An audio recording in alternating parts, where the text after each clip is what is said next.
Ladies and gentlemen, Big Hairy News.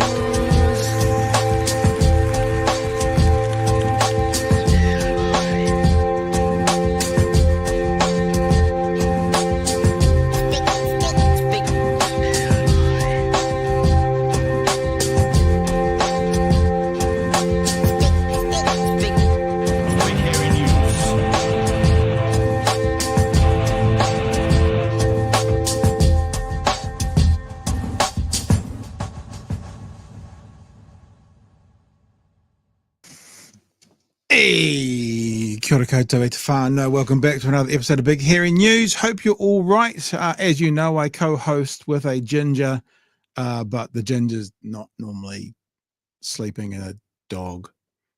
Oh, dog. See, I said the word dog and the eyes opened up. Hey, dog. Yeah. Chewy's just running a couple of mates. Chewy will be here in a minute. He's just on his way here. And what I'll do is I'll swap one ginger out for another when Chewy gets here. But, you know, I know you'll all just, you all need a little bit of Nala when she's around. Again, the reason Nala's with me is I'm in the house by myself. So what she does is comes to visit me because I'm the least popular person in the house. Right. Got a couple of guests in tonight, couple of interviews in tonight. Before we do that, let's just say a huge thanks to all of our lovely, lovely patrons. We're on the way to 100 new patrons by the end of this month, which I guess is Monday.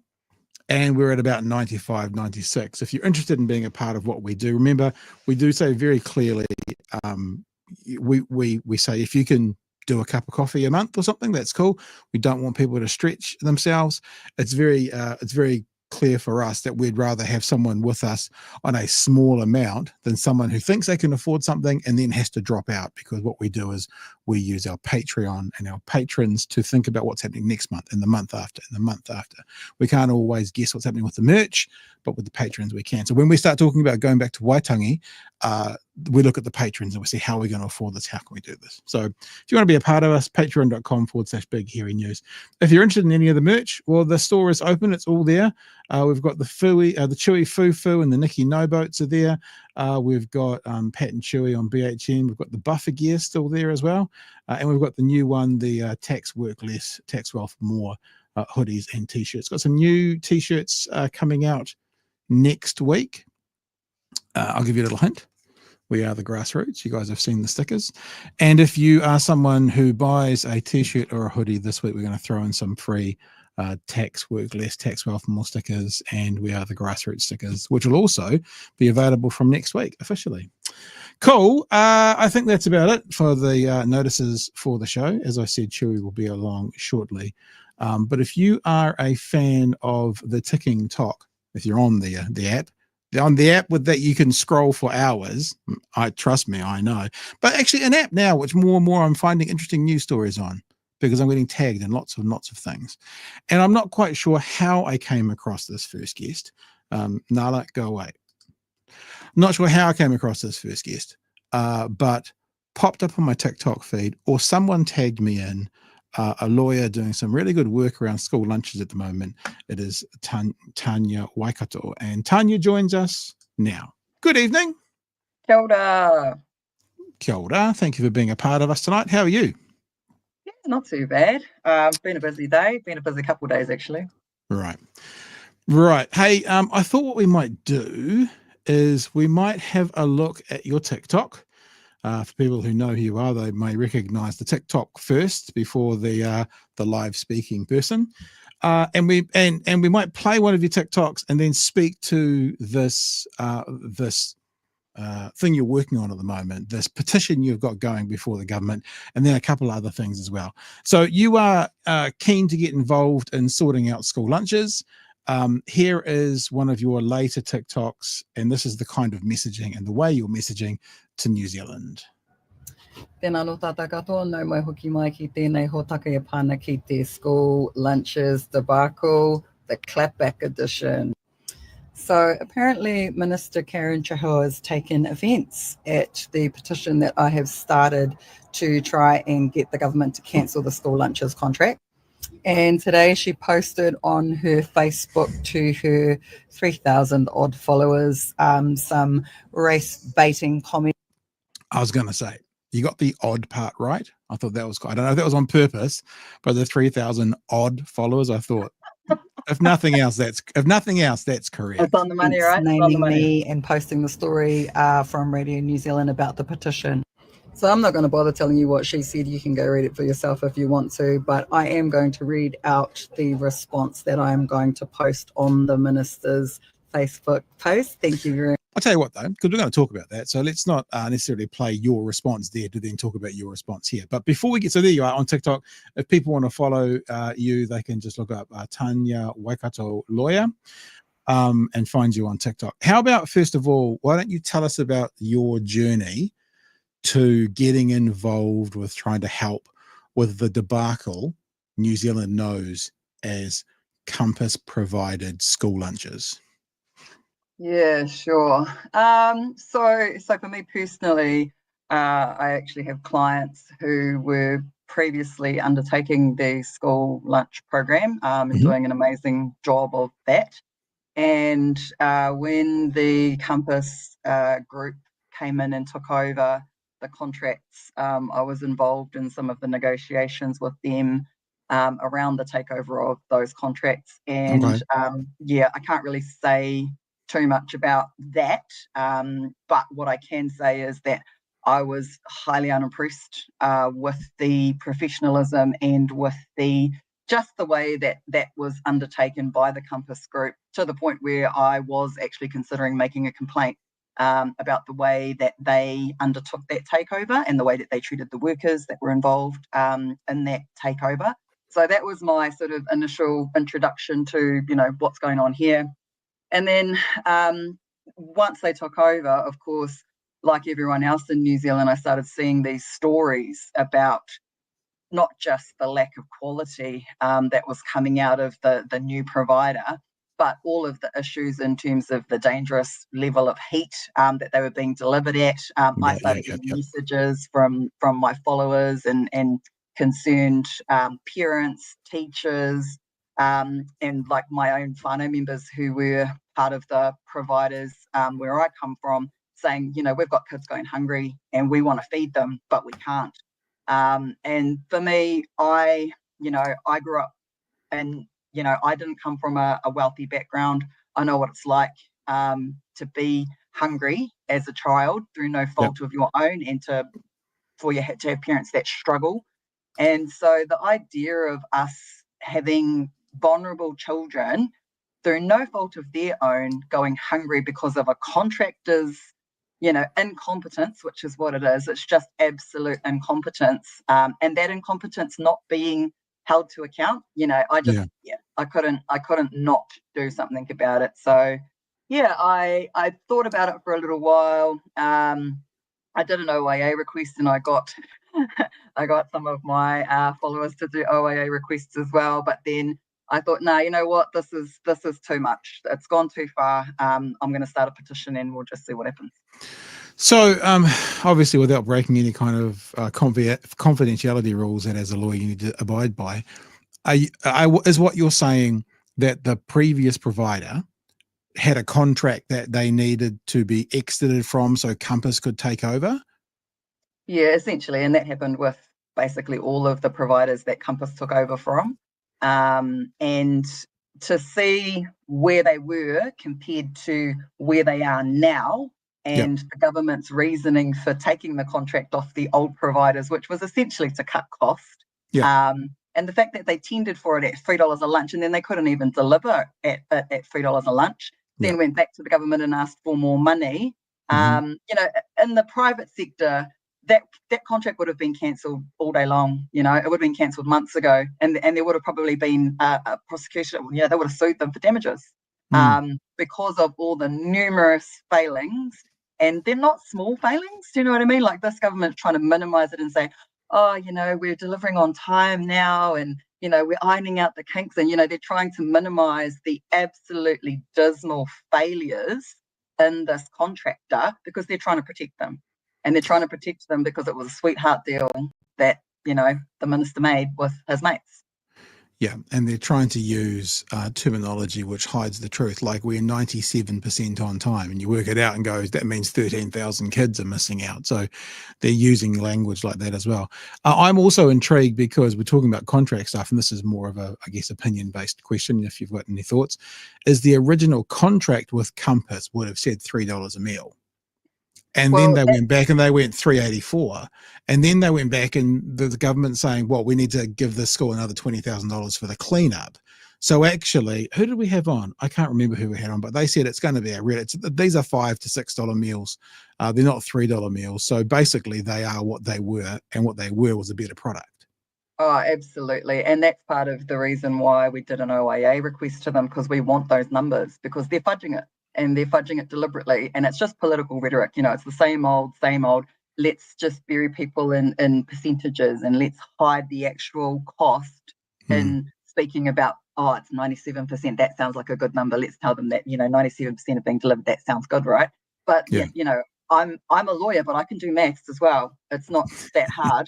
And the thing with, particularly this government, and particularly David Seymour, is that they're appealing to the sort of most base, sector of society, and they want to believe that. You know what I mean? They want to believe that, oh, it's fine. And to be fair, a lot of them don't really care. A lot of the comments that came out on the minister's posts, they don't care. They don't care. Yeah. And I suppose that's the great divide in our country at the moment. There's people that do care about whether or not children are going hungry, and there's people that don't. Well, there is literal gaslighting going on. David Seymour says things are going really well after a news item shows kids with second-degree burns, and you know what I mean. And someone in the chat always corrects. I said it was Craig Rennie. Craig Rennie, economist, gave us those numbers. We kind of trust his numbers as well, that they were like that. Okay, so let's move into the part where we all agree this sucks. We all agree this government has fudged this something chronic. Yeah, and we are now looking forward. There are schools who have stopped using Compass, and they're just now funding them themselves, but they're not being given the money from the government, because of course the government can't do that, because if the government says, yeah, we'll just give you $3 a child, then every school would just go and do it. But you have gone down the path of a petition. So here's the petition. Let's bring it up and show the whānau. Petition of Tania Waikato, cancel the school lunches contract with the school lunch collective. And as you said, if this was the private sector, it's so funny because this government talks about the private sector being able to solve all these problems.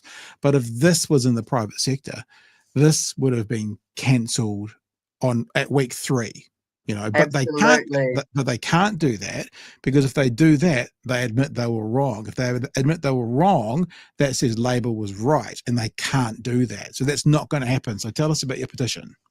So essentially, that's the guts of it, is that they can't cancel the contract because this is a political nightmare, right? Yeah. They made this bed, and now they have to lie in it, no matter how bad it gets. So the point of this petition is to expose to them how many people actually hate what they've done, how many people are opposed to what they've done. And that's going to speak in terms of the next election that's coming up. That's going to speak to a lot of pressure in terms of the ministers who are in charge of this.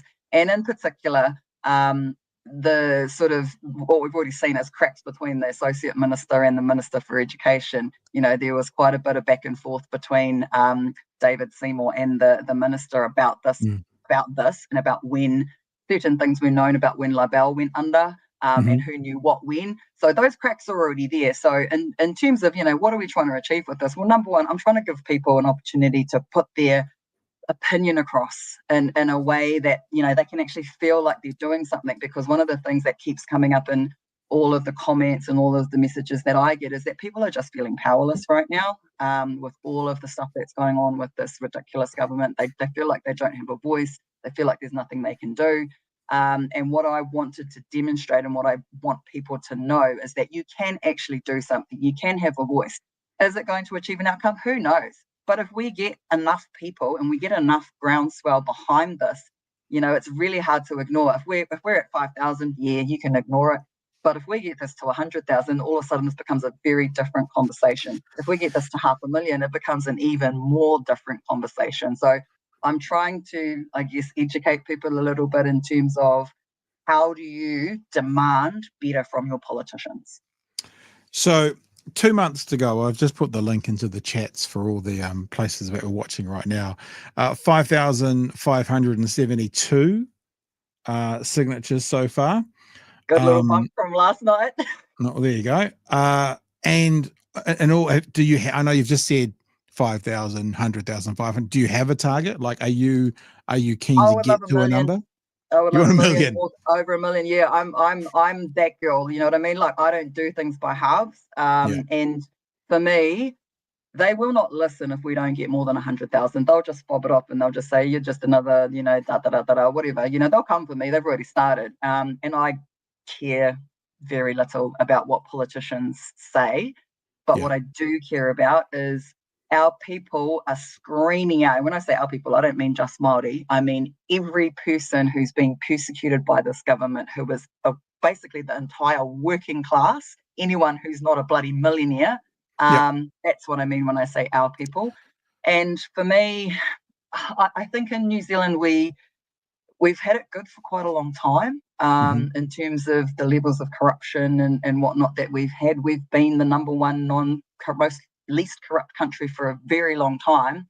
And we're slipping down that ranking, you know, at a rate of knots. And I see it happening. I know that a lot of my colleagues and friends see it happening, and I just can't sit by and say nothing. I'm just that kind of person. I can't watch it happen and do nothing.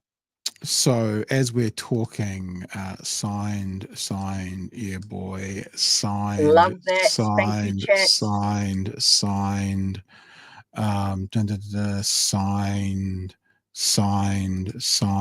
signed. So there you go. The BHN whānau are going to, and there's more, are going to get behind it. You mentioned they've decided to come for you. Let's have a look at that. Let's have a look at where did I put it? There it is here. So Karen Chaw, who, she doesn't have any input into this world. She's not part of school lunches. There's nothing in there as well. So she's coming for you, so to speak.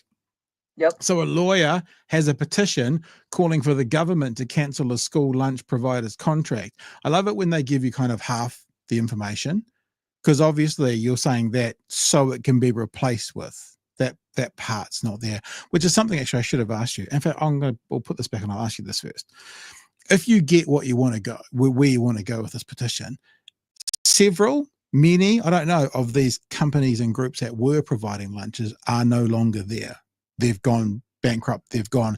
So is there any thought about what needs to happen to have groups come back and provide lunches, or is it just more important at the moment to make that break from Compass and then we'll sort it out? Yeah, well, that's the thing, you know, there were a lot of providers that have lost all their staff now, and they have, you know, had to move on, and they have, you know, because the contract's just not there anymore. But just like the establishment of this in the first place, there are still ones that can pick it up, and there are schools that are screaming out to say, we'll figure it out, we'll do it ourselves, give us the money and we'll do it. So, you know, where there's a will, there's a way. And to be honest, it can't be worse than what they're getting now. It really can't. Yeah, as long as there's not a child a day getting second-degree burns, or the kids at the same school getting both food that's too hot and too cold in the same delivery. Right, let's have a look. So Karen Shaw is not part of. I mean, she is ACT, isn't she? I think she's ACT. Yeah. So she's a part of David Seymour. But sorry, I said that out loud. That sounded weird. But she doesn't have anything in her portfolios or ministerial duties to do with education or school lunches, is my understanding. But she's come out saying, so a lawyer has petitioned calling for the government to cancel a school lunch provider's contract. She says, in te reo Māori, you are judged by the level of your manaki for your manuhiri, and your level of manaki goes through food, she said. I'm sorry, I am about to cast an aspersion, and I'm sorry if it sounds judgy. I don't think Karen's very smart. Just how she speaks, even that she says, she said, in the same sense. I mean, like, it's okay. You don't have to be a Mensa member, but I do think that sometimes about Karen, and I wonder if, she's working in an area beyond her capabilities. I know I sound desperately patriarchal saying that, but it's just my honest thoughts. If that's the case, why are so many Māori kids not being fed at home? Parents need to take some responsibility, and the government opponent should be ashamed of themselves for using hungry kids as political props to push their agenda, while she's using them as a political prop to push her agenda. Now, much. yeah, I'd love you to respond to that, but then also you gave me some information about RNZ tonight. If you're able to share that and talk that through, happy to hear that as well. Yeah. So, I mean, in terms of a response, it's a pretty poor, very, very thinly veiled racist dog whistle is what it was. And the fact that she specifically mentioned Māori parents and, we'll just mention Māori parents in this and nobody else, but just Māori parents, even though it's not just Māori kids and Māori parents that are receiving these lunches, but, I'll specifically put that in there. And for me, the last part about saying, that I am using this as a government opponent, number one, there's so many assumptions in that entire sentence. Yeah. She doesn't even know who I am. She doesn't know she just has no idea why I started this petition. I'm not part of a political party. I'm not an MP. I'm not trying to trawl for votes. I'm a mother who's sick of listening to stories about kids going hungry. And, she really just, she just exposed for me anyway, the very clear and strong, platform that the ACT Party operates from, which is gutter politics of the lowest possible denomination, basically getting the whistle out, calling the racists so that they can come and attack. That's basically what that post was. Here's someone that's trying to, pull us down, attack her. That's literally what that post was for. And, I'm not afraid to call her out. I'm not scared of her. I'm not scared of her attack dogs either. So for me, it is what it is. I expected this and I expect more. I expect them to, say whatever you like about me. I don't care. I'm an open book. I have nothing to hide, unlike, many of these politicians who sit behind their screens and act all tough, which is why I posted my response and said to you, if you've got something to say to me, come and say it to my face. And I said the same thing to David Seymour. You've got something to say to me, come and say it to my face. Don't hide behind your screen. Don't hide behind your media spin doctors who feed you lines so that you can say the right thing and keep your messaging on brand. Come and talk to me face to face and we'll see what you've got to say about this. I'd love to have that conversation. Will they do it? Probably not. If they do, can you record it and send it to us? Because I'd like to see that as well. Like, if that's okay. I'm sure a lot of people would love to see that. A nice TikTok live for an hour or something like that. Are you able to talk? Do you want to talk about what RNZ's doing at the moment? I'm not sure because I'm not sure if they. They're researching at the moment, so I don't want to sort of steal their thunder. And I kind of want to give them the time that they need to. Can we just say that RNZ is doing some research on what's going on around you and Kieran at the moment, and watch this space? Can we say that much? I've said it. I hope that's okay to say. Yeah. No, that's good. Do you have any idea, like over this weekend, if we're going to hear anything, when we'll hear it? Yes, it will be Monday or Tuesday is the sort of rough kind of timing that I've been given on that. And like as I said, this for me is something that I started purely because I'm sick of hearing stories from people about kids going hungry. I've had some flippant heartbreaking stories sent to me by teachers, mostly teachers, who are at the point where, they want to feed these children themselves because they're looking at these kids, they're going hungry every day, knowing that some of these kids are going home to nothing. You know what I mean? They're not going to get fed when they go home. And for some of these teachers, like, this is just adding stress on top of an already stressful job. They're not getting lunch breaks because they've got to supervise these poor kids so they don't get bloody burnt. And then they've got to clean up all the mess. Like, it's just not on. Can I throw something at you as a lawyer? Do I have to pay you money to engage you? Is that the rule? So then you can have client. Oh, sorry, we got patrons. No, the patrons will take care of it. what we did a few weeks ago is doing some research on this, is we actually found out in New Zealand, in the Human Rights Commission, there is the right to food. Now, I've only just looked this up right now, so I might struggle to find the exact one, but it says in the Human Rights Commission, and it talks about children having the right to food, and it talks about, I'm paraphrasing, here we go. This will be it. I'll read it to you. Because what it basically says is, if children can't get that right to food from home, it should be provided for them with things like school lunches. I'll read it. So this is Human Rights Commission New Zealand. Children and the right to food. Children are especially vulnerable to lack of adequate food, as they need nutrition and safe food to grow. If children and their families are unable to get adequate food, support should be provided, e.g. through school meals. Food made available through such support should meet the dietary needs of children. And you click on that, it goes off to the UN, I think. The Convention on the Rights of the Child protects the child's right to food in context of the right to life, survival, and development, to health, to nutrition, and to an adequate standard of living. Doing some research, I came across that, and then we had Jane Tinetti come on and we talked to her about it. Labor didn't really do anything with it. Do you think there's an angle there? Because it says it.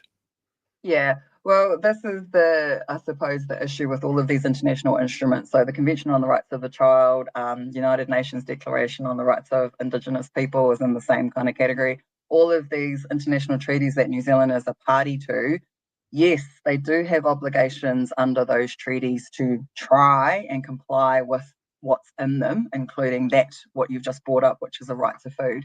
But the rub, and where the rub actually hits the road, is that none of it's legally enforceable unless it's incorporated into what we call domestic legislation. So unless they take, what's in that treaty and then put it into an actual law in New Zealand, can't be enforced. And the only way that you can kind of hold them to account for it is to take them to the UN or to whatever body it is that's policing these, and make a complaint. So that's actually what my friend Tangata is busy doing, and she's just come back from Geneva doing that, and she's going again in August with a big long list of all of the things that New Zealand has been doing lately, and this is very likely to be on that list, and I may be going with her. Wow. We want to hear from you. Stay in touch with that one. That sounds like a big story, because it's just simple. What I hear you saying is you can't legally enforce it, but they still might be breaching human rights of these children. This government. Yeah, absolutely. And it's not just this. This is just one of the many, many different breaches of these international instruments that New Zealand's a party to, that is being reported to the UN. But again, as I said, the thing with these international instruments is that they're only enforceable if the government takes them on. But at the same time, why sign up to a treaty if you're just going to thumb your nose at it and ignore it? You know, and that's an international community issue, in terms of New Zealand is now in the category of countries that's just ignoring their responsibilities under a lot of these instruments, not just this one. And that for me is, I'm not okay with that. I'm not okay with New Zealand going down this pathway of not being a country that keeps its word. I'm not okay with any of that. And I'm definitely not okay with New Zealand being a country that doesn't feed its most vulnerable children when we have so much abundance in this country. It's actually ridiculous that we're even having this conversation, that we're even having a fight about feeding vulnerable children, when this government gave tax breaks to landlords and borrowed literally millions and millions of dollars to do it. And we're having a fight about feeding vulnerable children and $3 a lunch. How does that math?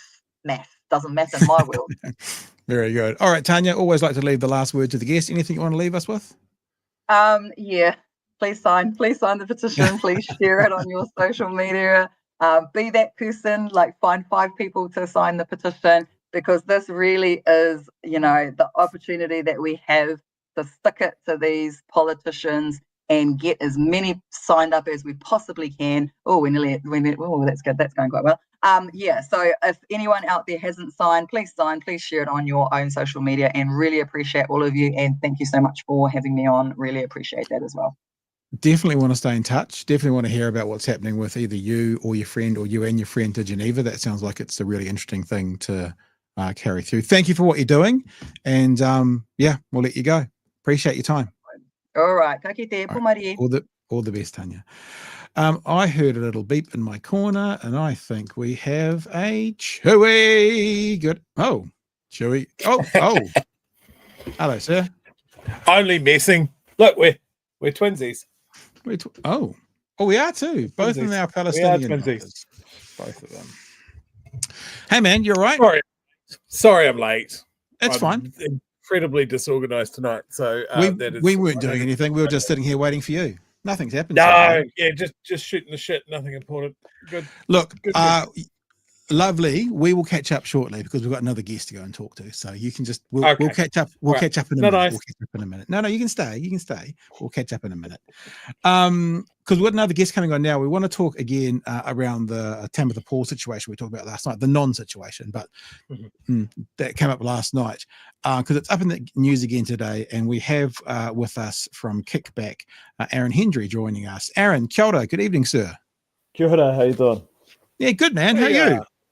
Yeah, doing okay, man. Big day. Aaron is a contact of the Friday night show. Has been on with Magenta, and so hooked us up tonight because Aaron was on the 6 o'clock news tonight talking through this Tamatha Paul situation. So, well, not the situation, but the question around the police and the homeless and how do the homeless feel and the rough living and the unhoused, that sort of thing as well. So, Aaron, what we often do here, I know you're new to us, is we often watch news stories, the news story with people, and then we talk about it. So if you're cool, what we're going to do is we're going to bring up the story off One News tonight. I've actually edited your bit out because I thought it'd be a bit weird to hear you talking on One News and then ask you the same questions that was on One News. But this is the follow-up, Chewy. This is the follow-up story from yesterday. So it actually kind of feels like the same story. Like, honestly, it feels like it could just be a carbon copy of last night's story. Maybe it's slow news day, or maybe, certain political parties want to get people to look away for some reason and find a bigger thing. But let's have a look at One News from last night, what they said about well, it's not really any new revelations. It's the continuing conversation around Tamatha Paul basically saying, hey, that policing thing, some people struggle with it and maybe we could do it a bit better. Apparently that's a really negative thing to say these days. Police spokesperson insane over her criticisms of police, while Labor says... We'll just go back and get that again. The Prime Minister has labelled the Green Party's police spokesperson insane over her criticisms of police, while Labor says the idea that people don't feel safe around police is silly. But Tamatha Paul is not backing down. Here's senior political reporter Benedict Collins.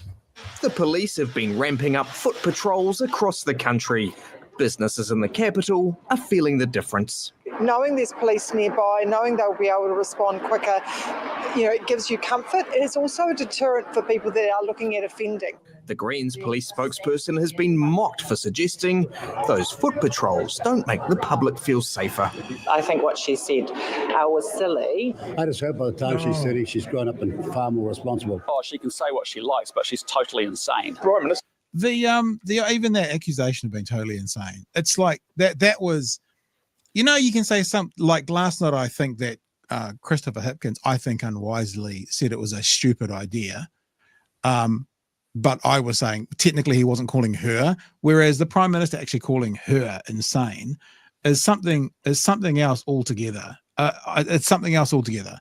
And remember, what Tamatha's doing, what she said last night, I don't know if she repeats in this, is I'm getting feedback that for some people, a police presence doesn't make them feel more safe. I think that's an unchallengeable fact, but as far as the Prime Minister wants a certain voting base to hear, apparently that makes her insane. The Prime Minister's just said to media down in Blenheim that you're totally insane because of your views on police. What do you make of that? He's entitled to his own views, but I think they are legitimate. I've had a massive response in the last 24 hours of people saying the same thing, and that a lot of people do not feel safe or protected by the police. The Green Party are in complete la-la land. I think the Prime Minister is extremely privileged. He hasn't had the same upbringing as I have. He hasn't been over-policed like I have in a community like Tokoroa. So we asked the public if foot patrols made them feel safe. See if you can guess what happens here, Chewy. Like there's two demographics in this story. There's a demographic that goes, oh yes, police are fantastic, and then there's a demographic that goes, See, without asking too much, see if you can guess who loves the police and who kind of goes, oh, sometimes they're a bit scary. No, have a look. Gosh, yes, way safer. Yeah? Absolutely. Why? Because I just know, well, you just brought up to know that there's safe people. Yeah, police presence always good, cleans things up, yeah. Definitely. Yeah. Can you see a through line here? Like, is there at all? Is there like a thread that you can see that joins these people who think it's all good? I would certainly say that that's representative of a very particular part of Wellington. Yeah. Well, I guess the through line is they're all outside. There's nothing else similar about those first three people. Yes, I think so. It's nice to see them about. I'm a law-abiding citizen. I have no problem with them at all. Some of my best friends are policemen. Others, though, see police differently. Maybe kind of scared. Probably less safe. If anything, it's more intimidating. Tamatha Paul has also accused police of recently mistreating the homeless in Wellington. Beat patrol policers were using their resources to pack homeless people's stuff up and put it in the bin. The police didn't respond to questions. The Greens, calling it as they see it. There is systemic bias and systemic racism within our police, and somehow it's a problem that I'm bringing that up in this place. The under fire MP sticking to her guns. Right, there you go. Aaron, that's the story that you were featured in last night, which I cut you out of because you're here. Just a chance to respond. You got any thoughts around what we've just seen and what's going on in Parliament at the moment? Yeah, I mean, it's a little bit perplexing in that it is simply a fact that some communities do not feel safe with the police on the beat. I think another reality that, so Kickback, we run a youth outreach hub for young people experiencing homelessness on K Road. There's a lot of people on K Road who are, unhoused, have been there for a long period of time. Mm-hmm. At some points, K Road's kind of become a bit of a focal point for the police and for security and, that whole sort of thing. And there's periods of time where just being on K Road feels like a militarized zone, right? You've got so many police just walking up and down. And you can feel it in the community, right? There is a real sense of unease. There's a real sense of, there'll be some people that feel safer, but when I look around and the people I talk to, a lot of people don't. They don't feel safer. They feel like, well, something could go wrong here or something's going on, or necessarily like the young people that support, just before I did that interview, I had 3 young people walk up into our hub and tell me 3 different experiences of how they had been over-policed, harassed, one of them just this afternoon, so it's a common thing. It's a common thing for our young people, especially those who are unhoused and those experiencing homelessness. It's simply a fact. It's interesting that the police wouldn't speak to the media today. I'm intrigued about that when TVNZ asked them.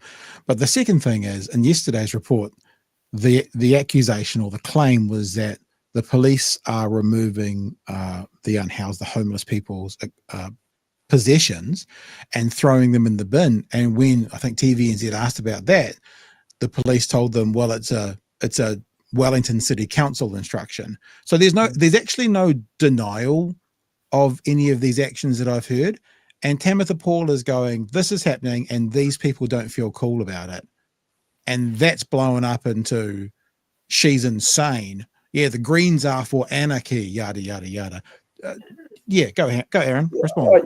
I guess that's been fairly disappointing in that what you have is an MP who's literally just voicing what is the experiences of the people she represents and having the political levers, and unless it's National and Labour, right, who are kind of decrying that. It's really concerning that there is not some value on what is the lived experience of a lot of people in Aotearoa. And even the key concern, I think that Tamatha's talked about several things in this conversation, but one of them being that we can be doing things differently, and there are other alternatives to having huge amounts of police resources on the street, walking up and down every day. A lot of the small petty crime that you see police dealing with, these are crimes of poverty, right? These are crimes where there's something that I witness in our community all the time. These are people that are living on the street, that are hungry, that are unwell. What they really need is the right support to be housed, fed and cared for, or like mental health experts who can be on the street and de-escalate things and support people in a way that actually supports them. Yeah. What I often see regularly is police escalating events just through the fact that they're police when people are really mentally unwell and not having the skill set to respond to people in mental, serious mental distress. I think that's not a controversial perspective. It's actually, I've heard this from the police. I speak to police pretty regularly, and there's a real understanding that they're not the right people to be dealing with a lot of the stuff that they are having to deal with, because they're the only crisis service we've imagined in our society. There could be alternatives, and we just aren't having the conversation around what that could look like. Yeah. Chewy, sir. Well, that absolutely sounds like just unfettered, full-on Mad Max anarchy. I say, as a national voting straight white male. Look, I think the reactions to Tamatha's comments are so out the gate, over the top, from all quarters. It just doesn't make any sense. I mean, I made a couple of points online today. It's a real simple point to make. Not everyone has positive interactions with the police. Police are in the position of making judgment calls and don't always get it right. Some communities in New Zealand traditionally have not been safe around police. Pick a community. Those aren't lies. Those aren't conjured out of nothing. Those are provable facts. And in some cases, the police found that out themselves. Police did a review on their interactions with disabled people, and it was found by the police themselves that disabled people felt less safe around them. Police have done studies on themselves. They know they have a problem with systemic racism. That's not pointing at all cops everywhere and saying you're all racist. That's just some fundamental parts of that job. The way that it's done brings out racist results. So that would mean that the people on the receiving end of that might not feel comfortable when your local copper turns up in the middle of the night. I think part of the issue here is for the benefit of police. Police turn up to events which they are poorly trained and poorly equipped for. They're not expected to be mental health crisis resolution services. They're called to do things that are just not in their remit. And I think just posing the questions of, is there a better way to do this, shouldn't end up with the Prime Minister turning around and saying you're an insane person.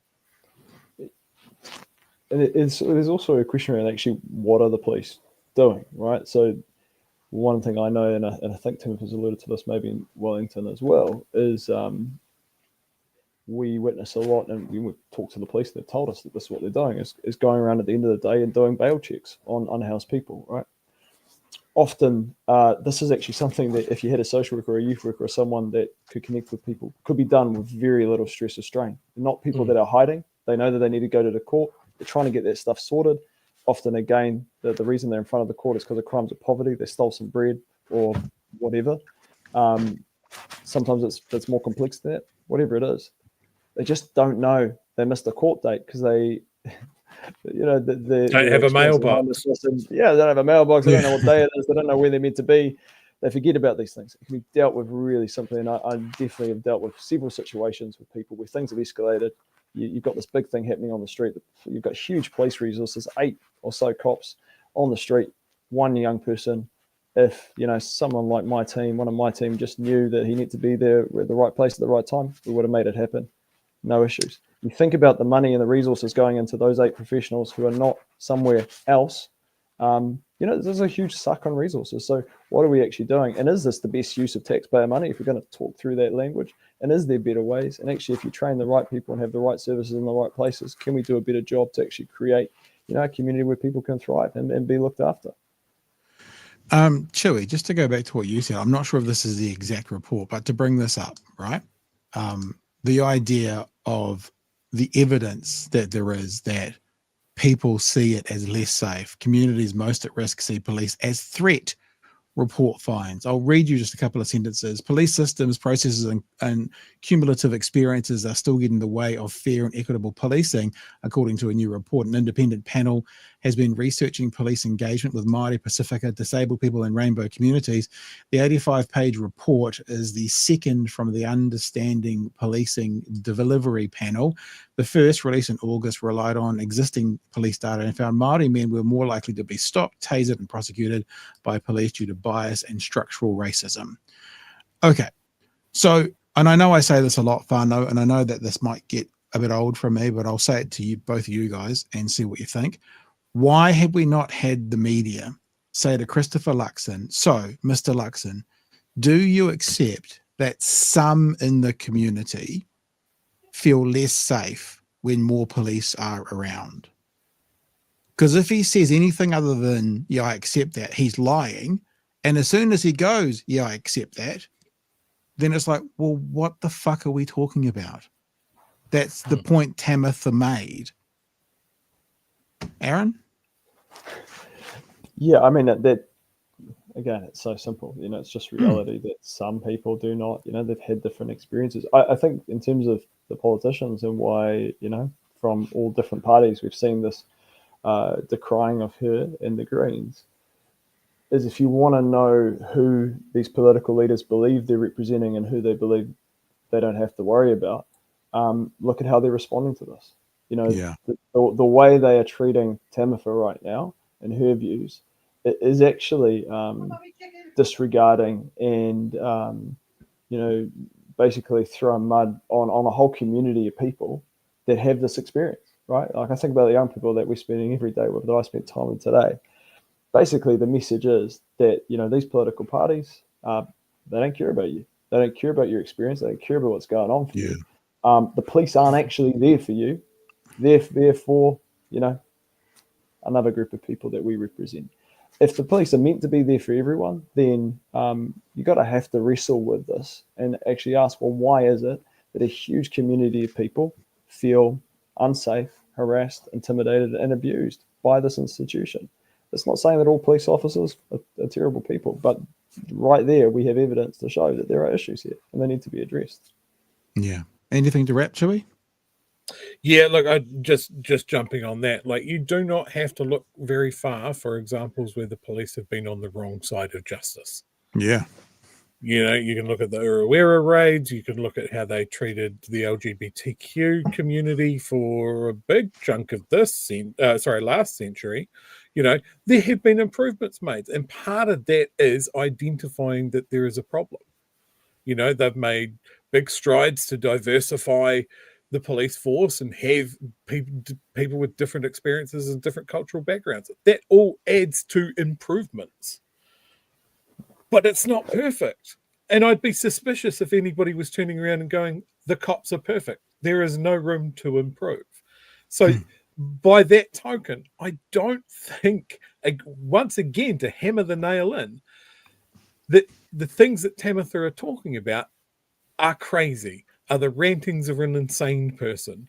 It's just such an overall reaction, and it is certainly online shining a big spotlight on people that have an enormous amount of privilege or an enormous amount of luck to never have had a bad run-in with the cops. Because judging by the stuff comment section, everybody's getting handshakes and commendations and lollipops from the local police officer and has never had a bad interaction. Well, it doesn't even matter if it's like 5 or 10%, because remember, ACT's only 8%. So if 10% of the society has had a bad interaction with the police, that's a bigger sector of society than ACT voted for, or people voted for ACT. Aaron, as our guest, would you like to wrap up? Any last words for us? Look, I think just the last thing, just off what you were saying there, Chewy, was, again, this isn't controversial. Like, I speak to police almost every week, right? And, you know, a lot of good people trying to do the best they can within the system that they're in. This is the stuff that they talk about. You know, this is actually not a controversial view within the police system as well.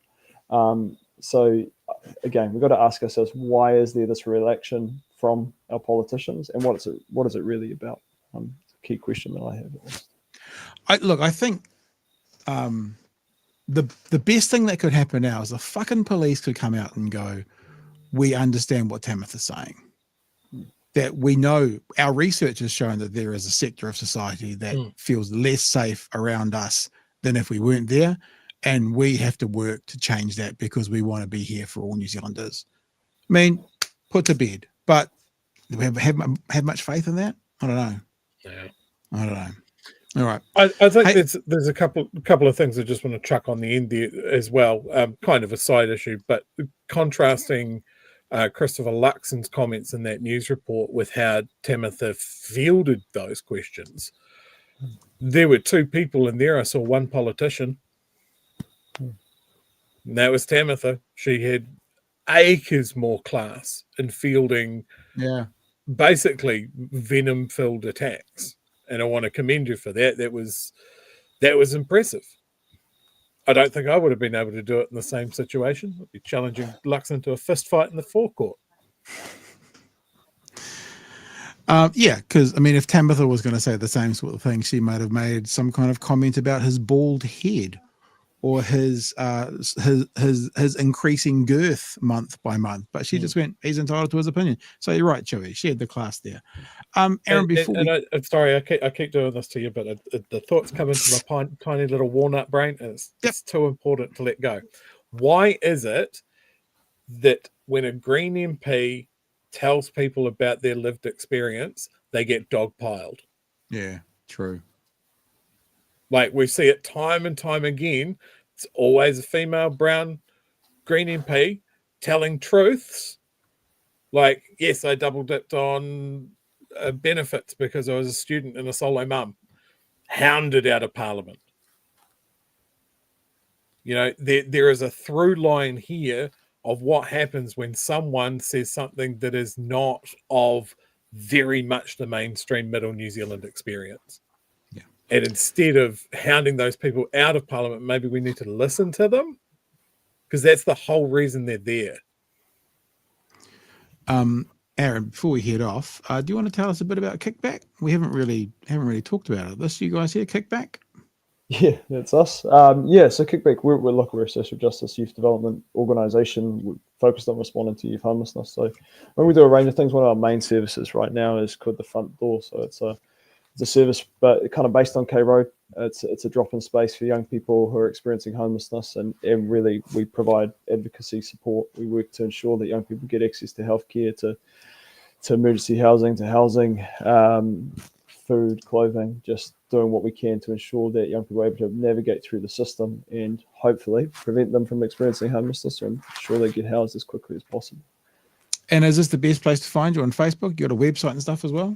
Yeah. Websites under development, so Facebook or Instagram, same. So our hashtag on Instagram is @Kickback Make Change. So yeah, if you're interested, follow us along.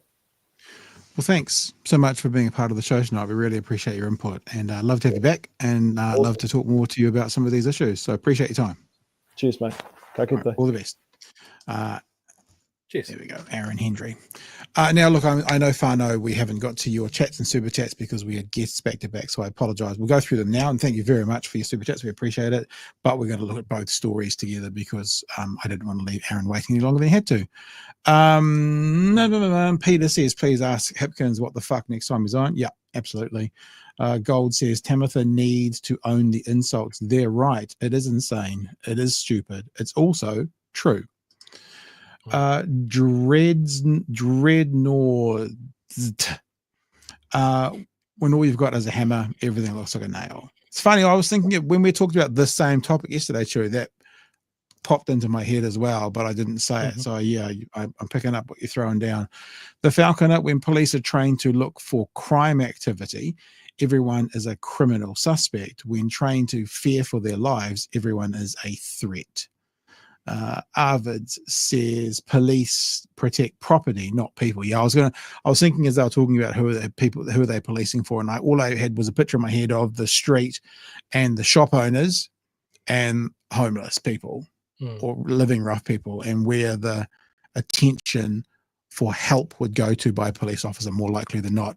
More likely, I guess I might be speaking out of turn, but I'm guessing it's more likely to move the homeless person along to help the businesses than to help the homeless person and, ignore the Karens, so to speak. Now I get it. Luxon fought so hard not to say a negative word about Andrew Bailey, but was that Yes. quick to call Tamatha insane. What the actual fuck is going on? Yeah, that's a very good point. Arvids also says, notice how they didn't ask Te Pāti Māori, unless I missed it. I haven't seen that either. Kiwi Bird says, you mean the police aren't always benevolent? Police didn't respond, says Exceldia. That's telling. And then we're going back to the previous conversation around school lunches. Nanik 75, thank you for your super chat. We should include meals in school as part of their education program. They did it with milk to promote dental hygiene. Meals in school works, but not under this government. Someone paying legal fees to speak to Tanya. Appreciate that. Someone wants to see the fight night with Tanya. Notice Tanya's guns. She's going there, mate. I wouldn't mess with her. The danger of mouse. A hot lunch over winter is nice. A good lunch any day is awesome. Kiwi Bird just says, listening to Karen is a chihor. I see what you did there. Hey. I got it. Danger of mouse, late fee. Funny because we're going backwards, so it's different. Late fee, Woot, legal topics, says Gold. Late fee from the Southern Moonlight. And Jeremy says, oh no, a Karen taking offense. Yes. All right. I've left all of those there as well, Chewy, so we should get rid of those. The other thing I want to say, this is just around the topic of cops walking the beat and that sort of thing. You notice the language is how it makes people feel. Do they feel safer? Yeah. I want to see that backed up with something more than just warm fuzzies from people and middle-aged people walking around the more affluent part of Wellington. Is there a provable downtrend in street crime? Is this preventative measure that they're talking about actually true? Well, I once read research, it was probably from 20 years ago, about security at airports. And part of the research was them on purpose trying to sneak things through and they could do it easily. And the conclusion they came up to was security was to make people feel safer. It didn't actually make them safer. Things might have changed a bit now, but that's what it was. So when you said that, I'm like, oh yeah, because they may feel safer, but are they safer? And if the shop owner is actually safer, what about the person living rough? Are they safer as well? Or are they less safe? So I know I've said it 3 times tonight. I just can't get over this pushback that Tamatha has spoken to some of her constituents, and some of her constituents have told her that they don't feel safer when there's police on the beat. Okay. It's the term with airport security is the theatre of security. Yeah. Or security theatre. And that's exactly the same thing. Like I can talk, I mean, look, little old Dunedin, I do see a beat patrol a couple of times a week. It is notable that it goes from the police station down the main street the donut into shop. a coffee shop in the mall, and then apparently back. So I mean, how effective is that? I don't. Honestly, hand on heart, I don't know how they do it in other parts of Dunedin or other parts of the country. I don't know if it's effective, and that's why I'm asking. What is the resources given to it, and what is the payoff? If it's measurable that it's making middle-aged people feel safer, sure, put it on a piece of paper. Is it lowering crime stats? Because that's the payoff. Williams nailed it. If this has made us all feel safer, if those 600 new gang members were in front of those lovely old white people, the TVNZ poll, I wonder if they'd feel safer with them then. I mean, the gang seemed to be exploding, as we learned last night, as is meth use, the biggest spike that researchers have seen anywhere in the world under this government. So that doesn't sound like a safer society, but they feel safer. Interesting. All right. You right, dog? You okay? Can we go on? Okay, we'll go on. We'll move on.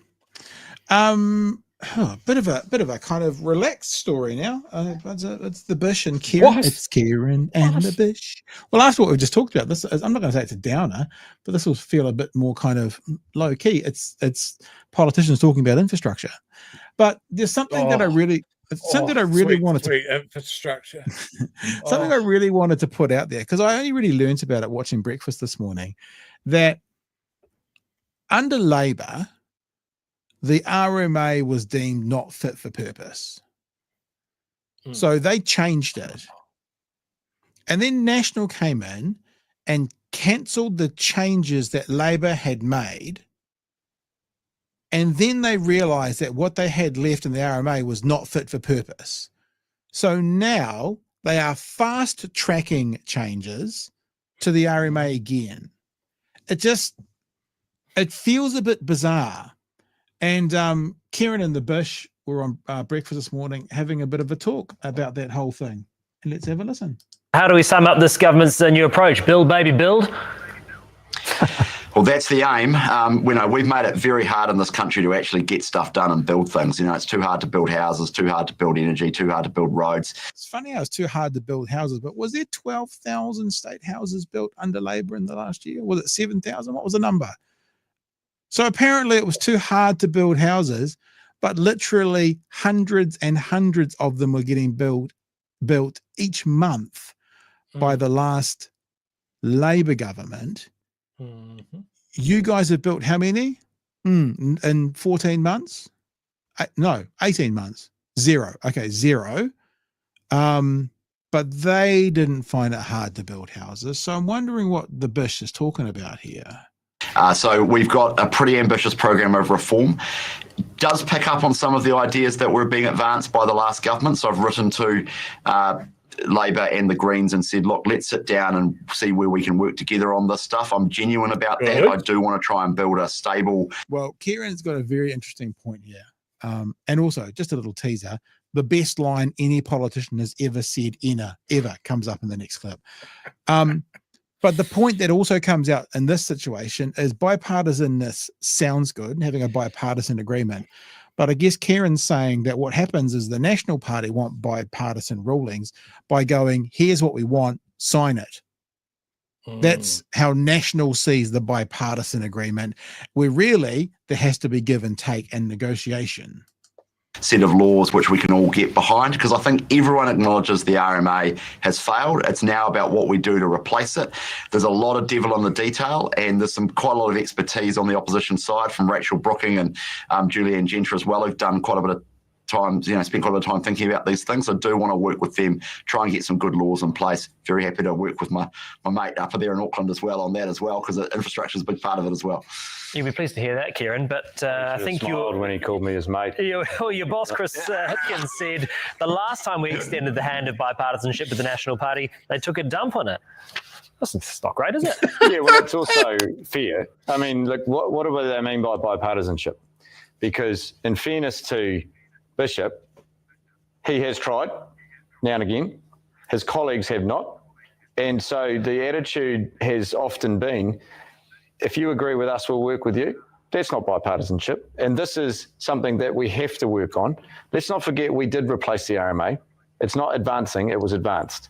This crowd got rid of it, went back to the old RMA, then said the RMA isn't working, so we need fast track. Oh, now we're going to replace it. That's actually exactly what we've said about this government, everything. In opposition, they say government's not, this is a perfect example, government's not working. They get into government, they break government, and then they step back and go, see, we told you it's not working, and they change it. So it's exactly what we've talked about. They've complained about the RMA in opposition, so they got it and repealed it straight away. You know how they have a habit of repealing things or getting rid of things straight away without having the new solution, a la everything, including the ferries. It's another example of that. And can I say, the reason actually, I'm feeling a bit different about this piece now, because it feels a bit more kind of, they feel, Kieran's like a smiling assassin here, because he's just like, yep, but it's like fact, and actually he's nailing it here. He's nailing it. So we'll let him keep going. Have to work on. Let's not forget we did replace the RMA. It's not advancing, it was advanced. This crowd got rid of it, went back to the old RMA, then said the RMA isn't working, so we need fast track. Oh, now we're going to replace it. But we still need to work together to get it right. So if the government is willing to meet us in the middle and be a genuine attempt at trying to find something that will survive successive governments, we're 100% up for it. But if it's simply a case of walking into his office and saying, you tell us what you agree with, and we're going to crack on with the rest anyway, it's not really working together. This is really important. We've tried for too many times to get this right. If the minister wants to do this properly, we're up for it. So, Chris, Kieran says you're his mate. He can work with you. You need to get your other mates on board in the National Party. Well, can you do that? Didn't say he was my mate. I feel hurt and offended. No. Yeah, look, I think. Well, that's not the best line. There's a better line coming in the next clip. But yes, a smiling assassin. No. Yeah, look, I think we can meet in the middle on a whole range of different things. Look, we came to government with an agenda, with a manifesto that we're committed to implementing. So people would expect that. We are going to replace the RMA. But as I said before, the devil is in the detail on this stuff. And there's a lot of areas where I think we actually agree. Standardised zones, for example. There's too many zones in this country. That's a big reason why our district plans are incredibly complex, very expensive. You shouldn't need a PhD in planning law to understand council district plans. I think everyone agrees on that. Getting the details right of that stuff really makes a difference. I think we can work together in a bipartisan way. I've extended the offer. We're arranging briefings with the officials and the people who are working on this at the expert level. So let's start there and see how we go. I think when there's a will, there's a way, and certainly from my part, there is a genuine desire to get that right. Interesting as well to say to hear Kieran kind of giving some plaudits to him. Kind of going, yep. In all fairness, the Bish has helped. He's tried to do things together. I'm going to say that from the Bish's side as well. For him to actually name Rachel Brooking, Julianne Genter, and Kieran as like they're people that he can work with. This parliamentary term has been defined by just toxicity. It's just nice to see that. How true it is, we'll find out. But I'm going to acknowledge that it was nice to hear it, whether it's true or not. Let me also just say, Bish looks like someone that smells of tobacco, like all the time. Well, it's probably in his blood, quite literally, from his previous life. Do you think he gets his jackets dry cleaned, or do you think he just burns them and buys another one? I think so. Burns them and buys another one. If you're a fan of Kieran, of course, want to remind you that this Sunday night, 8 p.m, is the March episode of the Leftist Collective. Shane Tapo, Kieran's there, Samar's there, I'm there, Craig Rennie there as well. 8 p.m. on Sunday night. Don't know how long we've got Kieran for. He's come along as the guest. Everyone else is on the panel. I don't know. He might hang around for the whole time. He might hang around for a bit of it. So if you want to have a part of the live stream, that'll be live at 8 o'clock on Sunday night. There's your lineup for this week. Right. So the next clip, Chewy, which is a bit of a nothing clip, but I'm just being honest with you. It's only 44 seconds. In my opinion, Kieran McAnulty has one of the best responses from any politician ever. And it's just them talking about where should the National Stadium be. I know most people don't really care about this, but National Stadium, Eden Park, or is going to be a new waterfront stadium. And unfortunately, they've voted for Eden Park. It should have been absolutely a new waterfront stadium in Auckland, but whatever. That's what they've done. Take notes if it's as good as Pat is indicating. This might be on the end of year test. Yeah, actually, that's a very good point. We should put some notes there. And it's Kieran's response to that question. Here we go. Chris, I know you've also been sports minister. So what do you prefer, Eden Park or the new one at the waterfront for Auckland? Oh, I don't have a fixed view. Auckland's going through a process at their own initiation, and wait and see what the council comes up with today. I'm not close enough to the debate that's been run by Auckland, so I'm going to reserve judgment till I see where things land. Kieran, can you give us something a bit more definitive? Well, my preference for a national stadium is Memorial Park in Masterton. Outside of that, the issue really is an Auckland issue. I mean, that's very good. Voting on it today. That's very good. That's very funny. He is genuinely a funny man. Yeah, it's very good. That was very good. It was very good. It was very good. And I don't care about that topic. I just wanted to play that very funny piece of content he provided for us. Well, that's it, Chewy. That's the show pretty much. Super chat. I mean, I know it feels weird because it's an hour and 10. It should be normally we're at about an hour and 40 by now. Maybe the clocks have gone slower on a Thursday for some reason. Mystery stranger. Luxon smashes the other kid's blocks then wants bipartisanship. Yeah, it was interesting to hear that. Like Kieran being very clear. Like if they tell us what they want, and then they call it bipartisanship. It's yeah. Gary says facts hurt Bishop like knives hurt normal humans. And Arvids says, I'd say the Bish smells like fish. The Bish smells like fish. That's us. Anything else you want to add before we head off? This is so weird. I know. I feel a bit strange. I mean, it feels, for me, because it was late, it feels like a 15-minute show, which has never, ever happened and will never happen. Oh, but that's right, because a 15-minute show would be about 40 minutes, which is about how long you've been here. Oh, yeah, okay. All right. Put in my place. No, that's fine. Yeah,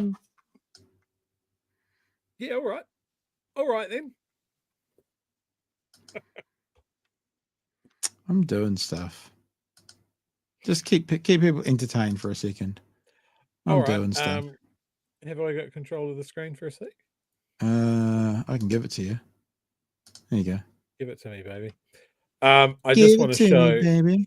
How absolutely savage. I've been loving the memes that have come out of the whole whoops, we let a journalist in our secret war chat. Oh, God. This is from the official update from Signal today. Hidden the invite a random journalist button. I'll tell you something about that. Okay, so here's what we'll wrap up with, because I've been, as most of us probably been keeping an eye on that. I've been keeping an eye on that as well. The guy Mike Walls, I think his name is, who invited in the journalist. There's lots of questions that aren't being asked. For example, why did Mike Walls have this journalist's phone number in his phone, even though he says he's never phoned him and he wouldn't do it? So there's a leak there. So Mike Walls has leaked things to this journalist before, because why? He says, I've never had his contacts in my phone. There's only one way a contact gets into your phone. That's if you save it into your phone, right? It's the only way it can happen. The other thing is, notice how little the focus is on the bombing, the actual bombing, because it's all about the Signal thing. Because I actually don't think I've heard any mainstream media, American, kind of commentators talking about what was this bombing all about. So yeah, I thought that was fascinating as well. It's been it's been real interesting what they're focusing on. I saw some clips from, I believe it was a Senate hearing into it, where they brought up Hegseth's history with alcoholism and his drinking problem. And I mean, fair enough, right? This has gone very sideways. So the question was asked, has he been drinking when this happened? And I think these guys have responded on the attack, like so much. Everything's been attacked. The journalist is shit. He's untrustworthy. The magazine's bad. Rah, rah, rah. All of this sort of stuff. At no point there has been like any sort of sitting back and going, well, yeah, actually we did fuck up. It has just been on the attack. And polls over there, the American public is not buying it. They are seeing it for what it is. And I think the other aspect of it, and there's a lesson in here for New Zealand-based politicians as well. We've spoken about it before, Pat, is the concern with politicians using platforms like this is it doesn't become part of the public record. Well, yeah, that's the other thing I was going to say. There's another thing that they're not talking about, which is legally, all of these communications need to be stored. Like legally, they're not allowed to delete them. When you text Chewy, we text an MP, sometimes if I'm texting someone who we're connected to, who may have graciously given us their number, I do think, oh, this is probably going to stay on the record for the next 20 years. But that's the other thing. This signal deletes everything permanently and it's encrypted. So that's the other thing no one's talking about. Why? I mean, that's when they come to the crimes, right? Because that's actually against the law to delete official records, and talking about a Houthi attack is an official record. So they're the things they're not talking about. They're not talking about why was this phone number in this guy's phone when he says he never put it in there, a horse shit. They're not talking about the actual bombing, and they're not talking about the disappearance of official communication. Could you imagine, like, we go back to the email server and Hillary Clinton. If we go back to that, one of the big things was she's scrubbing the hard drive. We're losing all these emails. She must keep all of those emails. Yeah, you guys must keep all of your communications as well. That's a part of it. That's why people can do Official Information Act things here in New Zealand, because they must keep all of their communications. So anyway, many Bothans were inadvertently added to a Signal group chat to bring us this information. Is it Bothans or Bothans? Have you noticed the theme that they're all Star Wars memes? Yeah, that's because everyone who's doing this is a nerd. That's why. I thought the other interesting aspect of this is one of the people in the flight in this group chat was in Russia at the time. Oh, interesting. All right, let's wrap it. So tomorrow night you'll have Magenta and Emily taking you through your Friday night. Sunday night, remember, 8 p.m. live here for the Leftist Collective, and then Chewy and I will be back Monday night for the next episode of Big Hairy Noses. Is that what that's for? Big Hairy Nose? Is that what the N is? Not yet. Not yet. Sometime soon, I'm sure. It's coming. It's coming. Yeah.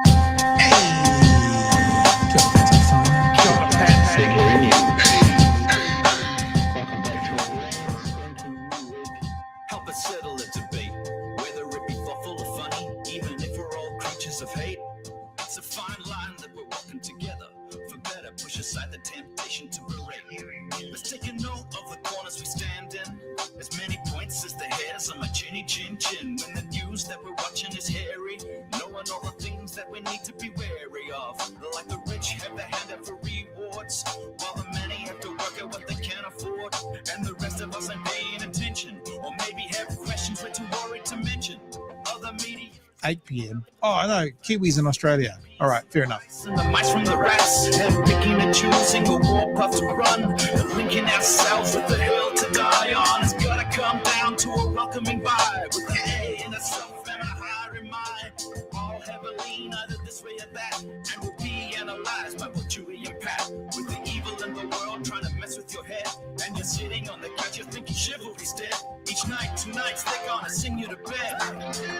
It's Big Hairy News. And thanks for the reminder there, Stretch. Everyone should go and sign that petition. I haven't got the link up right now. Kiwi Skirt will either put it back up, the link up there for you, or it's in the chat already. And go and sign it, and let's see how close. I'm sure tonight we can probably get it to 50,000 just off the people watching. It's jumped up quite a bit just as the show's gone on. So cool. Influencers. Influencers. Yep. We are influencers. That's our official title now, apparently. All right, guys. Love you to bits. We will see you Sunday night and then Monday night again, and tune in to Emily and Magenta tomorrow night. That's it from me. Hooroo, team. And cheers, fam. That was smooth, bro. That was super smooth. Thank you.